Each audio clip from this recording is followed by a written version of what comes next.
Hello, everybody. This is Zach at it again. I'm your host, Zach Cooley, and it is an honor for me to be here with my lifelong friend and the newest Chief Deputy of the Wythe County Sheriff's Office, Mr. Hody Viars. Thank you for being with me, buddy. Yeah, good to be here, Zach. Well, it's an honor to have you here, and as you well know, your position is very near and dear to my heart because my father held this position for 14 years, beginning in 1980, and actually his having the chief deputy's position resulted in my lifelong residence in Wythe County. But I have a lot of great memories of growing up and running around and playing in that sheriff's office.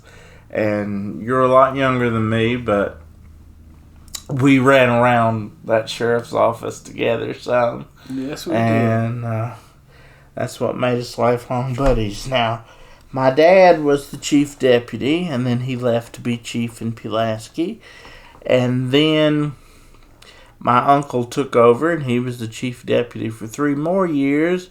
And then he was preceded by your father as chief deputy. So, no doubt that influenced your career choice to be in law enforcement. It did. My dad was in it, and then both of my uncles, Jack and Doug, have been there since, I think Doug started 83 and Jack in the early 90s. So together we've probably got 90 plus years in our family working in that sheriff's office.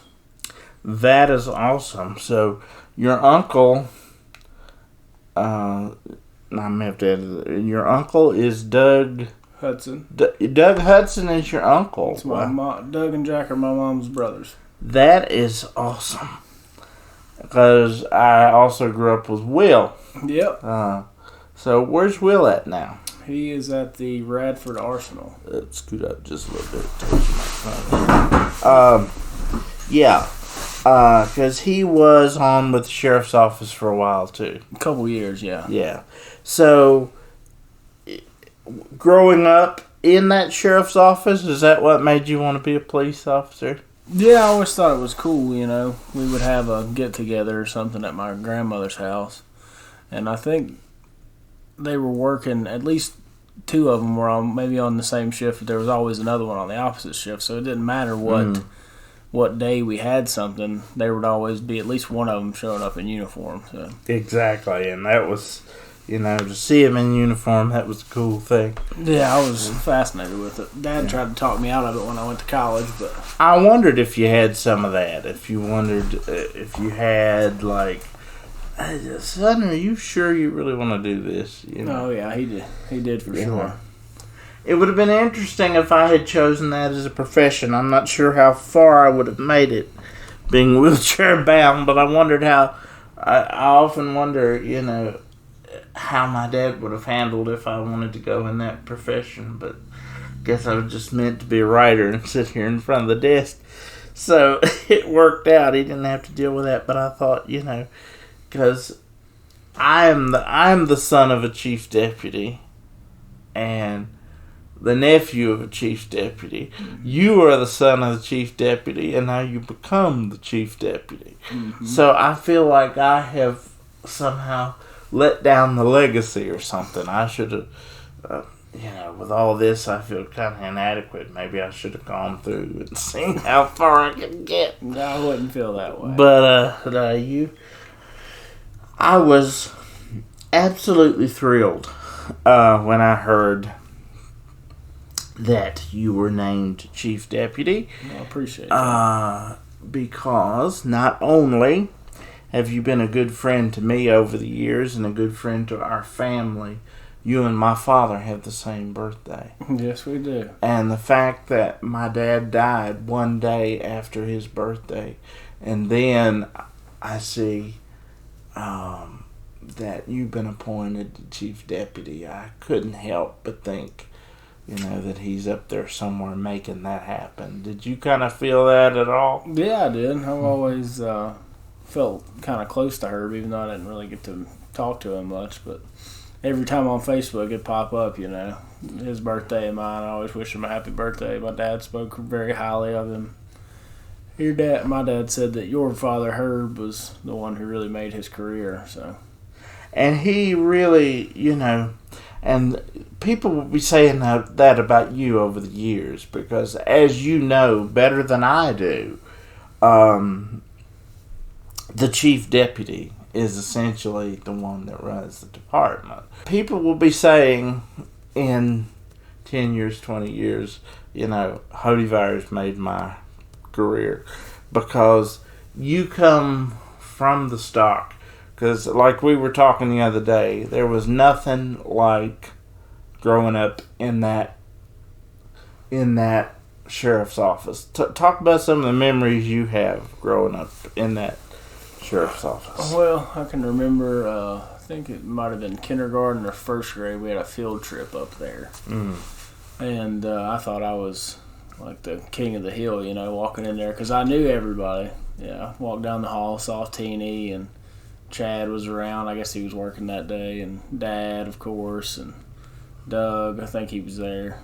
Just walking through there and talking to everybody, and then going to get-togethers with everybody. Josh Carter was there around a lot, and Chelsea, Forest kids, and just being around all those guys. It was like a big family. Yeah, I remember that trip too when I was in kindergarten. Teeny was the one that greeted everybody, and I said, that's my friend. She threw me a birthday party every year at that sheriff's office, man, with an ice cream cake. Teeny never married or had kids of her own, but she adopted all of us kids. Oh, she was like a mom to everybody. And she still is. Yeah. Keeps up with everybody. I remember when I started working there after college. She was getting me all my equipment and all that, and she'd take care of you. Yeah, if you had Teeny in your pocket, you knew you was gonna get took care of. That's right. And let's talk about your career. So, in running around the sheriff's office like we did, and having those great childhood memories. There aren't a lot of places that you can take your kids to work and it'd be a safe atmosphere. Yeah, you're right. And all of us kids could come, on Saturdays or during the summertime and just run up down those halls. And, it was a blast. And and there were always, other kids that are our age, Tabitha Dunnigan was my age. Brittany Collins was a year older than me. Kelly was my age. Right. Okay, you're my sister's age then. Mm-hmm. So you grew up in that era. And, and then there's Will Hudson, who's been my friend forever and ever. You've been my friend forever and ever. And it was a great atmosphere. And it's not so much that way now. I mean, I know that Anthony is father of 3 girls, and he tries to keep tries to keep it a very familial atmosphere, and I'm sure it is, but it's much bigger now than it was in those days. And I'm not sure of the numbers on how many they had back then. I know how many we have now, but we're trying to bring a little bit of that back. My daughter rode in the parade with us the other night, and she sat on my lap, threw some candy out for the kids. It was a good time. That was one of the coolest things about being the chief deputy's son, as I got to be, and he was chief deputy for 14 years. I got to be in every one of the Christmas parades. I'm sure you did. I got to be in every one of the Christmas parades. And when he was chief deputy, when he was chief in Pulaski the first year in 1994, they asked us to come back, and we actually led the Wytheville parade. Oh, and boy, talk about thinking you're tough stuff, man. I'm sure you did. Yeah, it was. I mean, it's simple things, but those are great memories. And the fact that Teeny, she didn't have to. She didn't have to give me an ice cream cake every birthday, But it's like that feeling when you go into the sheriff's office and you see Teeny, and it's like, oh, you don't know this, but I know everybody by first name, and it's cool. Teeny, Mary Jo. Right. Well, Mary Jo was Dad's secretary. Yeah. Grew up with Mary Jo and Georgia Crockett and all those folks, man.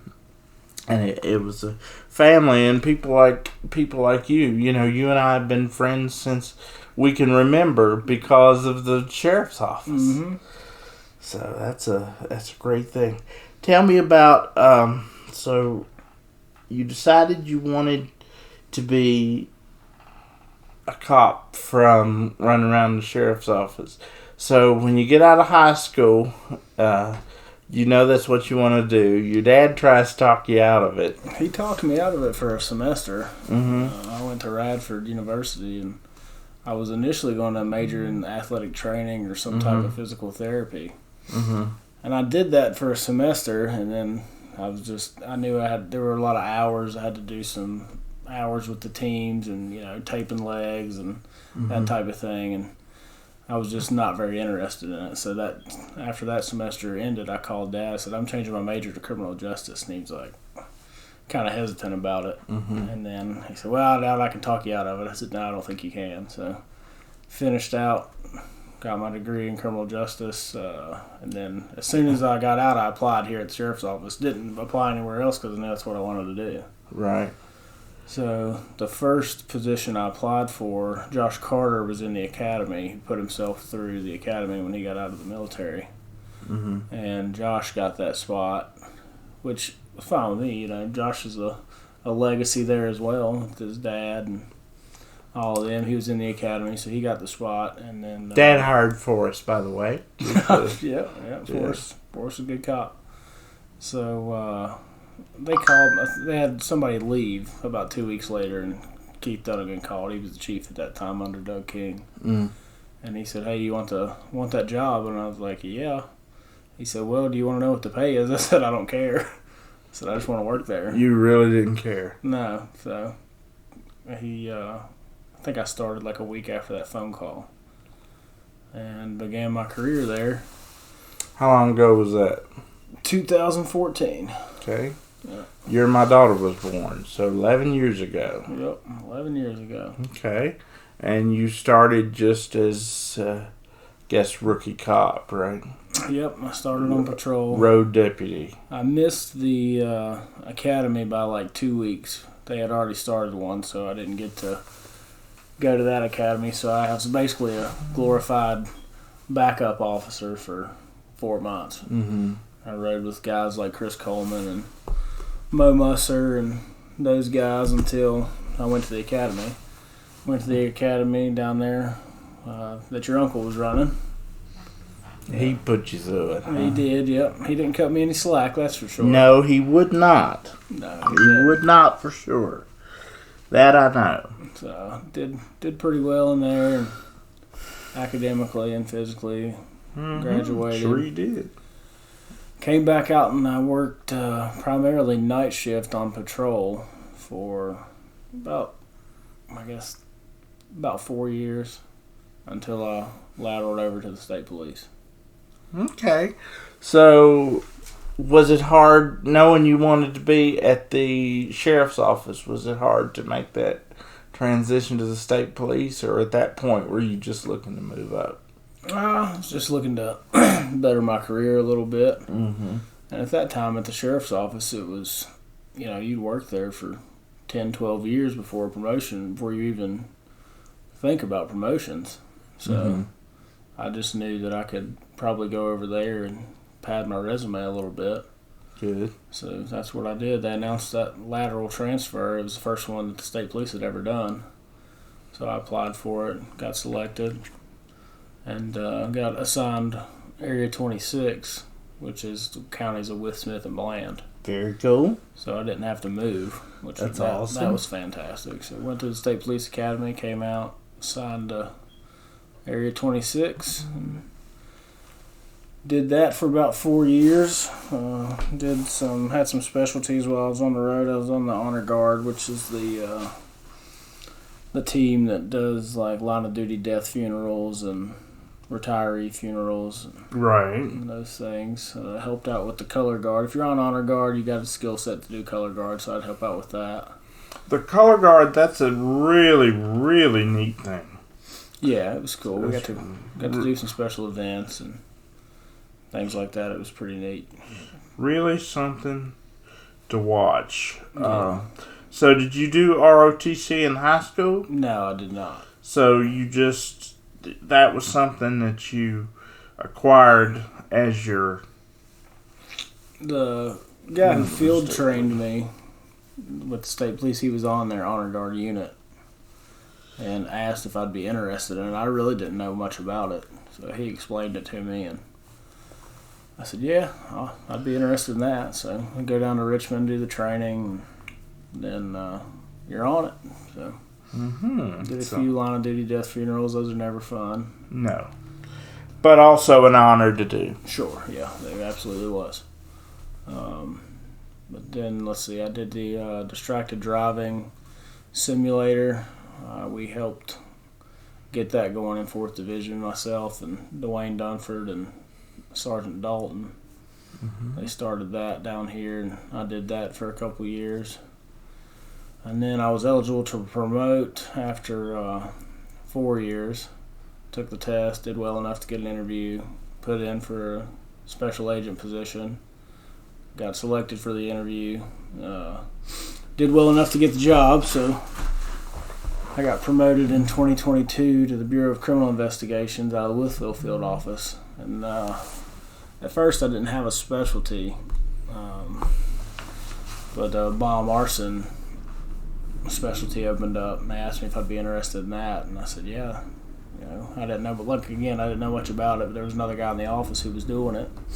What kind of? Bomb and arson. Bomb and arson, okay. So I went out and did some things with him, and he kind of showed me the ropes about it, and I was interested in it, so I jumped on it, and that was my specialty. So there's a lot of training that goes in with that one. I would say so. Yeah, just the arson portion of it. I was in Emmitsburg, Maryland for 2 weeks for the National Fire Academy's arson school. Then I did 3 weeks of 1033, which is put on by the Virginia Department of Fire Programs. I did that in Roanoke. So there's 5 weeks of different arson schools. And then on the bomb side, that one is the most stringent probably, because I do a week of hazmat technician in Anniston, Alabama, a week of post-blast put on by the ATF in Henrico, Virginia, and 6 weeks of hazardous devices school put on by the FBI in Huntsville, Alabama. All over the country.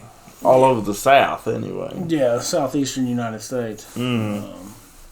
So I did that and really enjoyed it. And along with that, though, that's not all we did in the Bureau of Criminal Investigations. I was still investigating, murders and bank fraud and just basically any felonies. Gotcha. Along with all the other arsons and the bomb calls and things like that.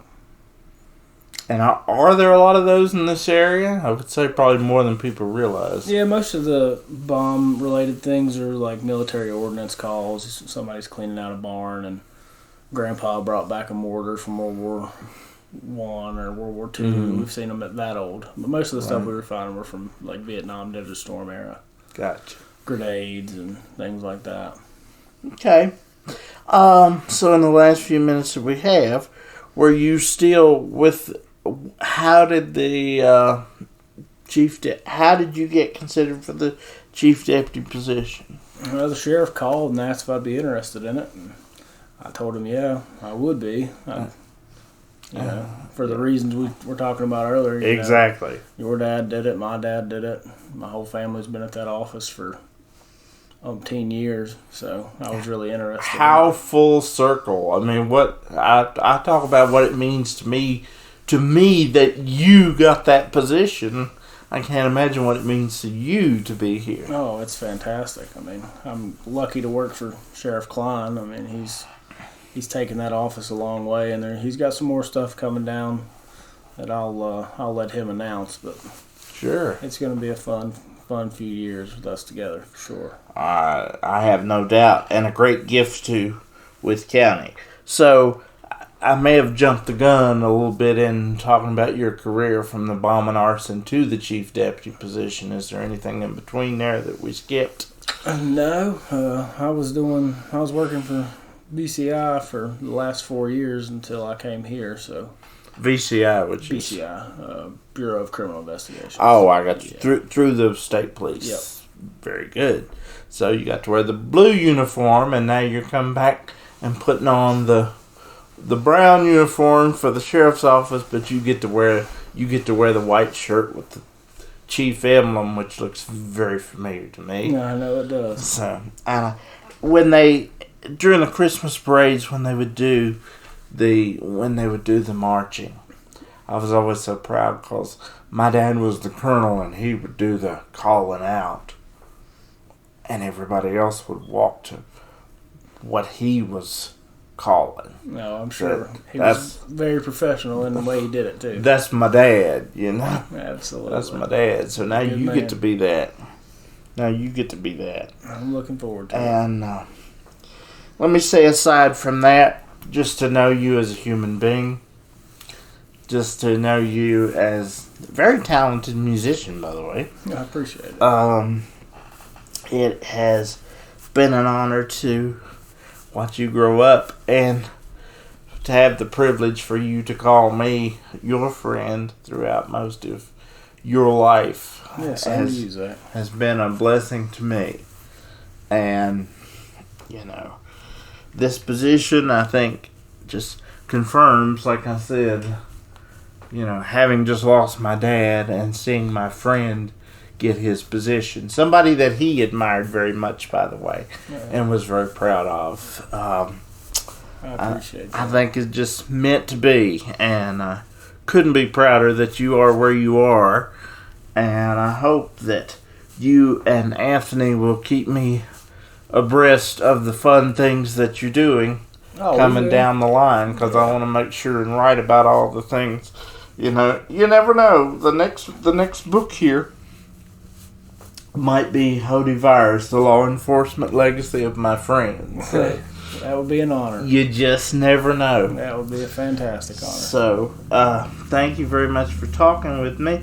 I should say that Hody is one of the few guests that I have here live in my makeshift studio, in my office, if you will, and it's an honor to have him in my home and to connect with him. And you are certain to be a gift to Wythe County, sir. Thank you, Zach. And just honored that you were chosen. I have a statement here specifically from the sheriff, and I'm going to read this. He says, The reason I selected Hody is because we have the same temperament and the same vision for the agency.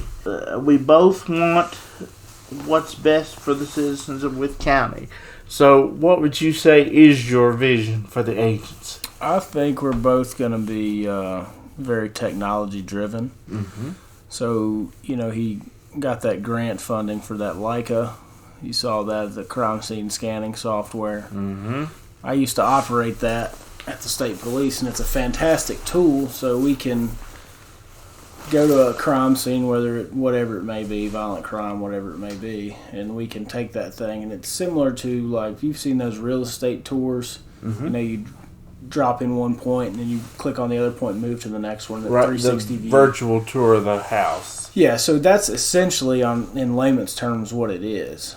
So we can actually take the jury and put them into the crime scene as we found it, which, mm-hmm. that's huge. So I think our mission and goals are to get as much technology, training, equipment that we can for these guys so we can better serve the citizens of the county, and do that through any funding that doesn't increase from the tax base. So we want to give you the best equipment and the best product that we can give you without pulling it from your pocket. See, I think Herb's in you again, because as I was doing the research for his book, what I found that he did most for Wythe County is that he was a master at finding grants. Mm-hmm. He was a master at writing and procuring grants. Maybe that's where I got some of my writing ability. I don't know. I'm sure it is. But he was a master at finding and acquiring grants for the Wythe County Sheriff's Office that saved so many lives but cost the taxpayers nothing. Absolutely. And he procured no less, probably a lot more, but no less than $1 million in Wythe County crime prevention funding when he was here. That's a ton. 15 years he was here. So we will try to bring the best product to the citizens that we can. Protect the kids in the schools. We've got, I guess they started that school resource officer program in every school probably 7, 8, 9 years ago. Mm-hmm. So protect the kids and bring the citizens the best product we can. And I have a daughter that's in middle school right now, and that couldn't be more important to me. You have a daughter that's going to be going into the schools here in a few years. Absolutely. And your wife, what's your wife's name? Miranda, all right. And Cece is Cecilia, because Cece is how old? she'll be 2 in March. What day in March? March the 1st. Oh, that's my wife's birthday. Isn't that something? 25th is my birthday. Isn't that something? March, yep. 25th. We all just share birthdays, don't we? Yeah, we do. I think. Me and your dad. Yep. I think it's, and I don't think any of it's accident either. That's I right. think it's all meant to be. So, thank you for what you do for Wythe County. Thank you for the friend you've been to me, and we're proud of you. Keep doing what you're doing. It's good to see you. Always.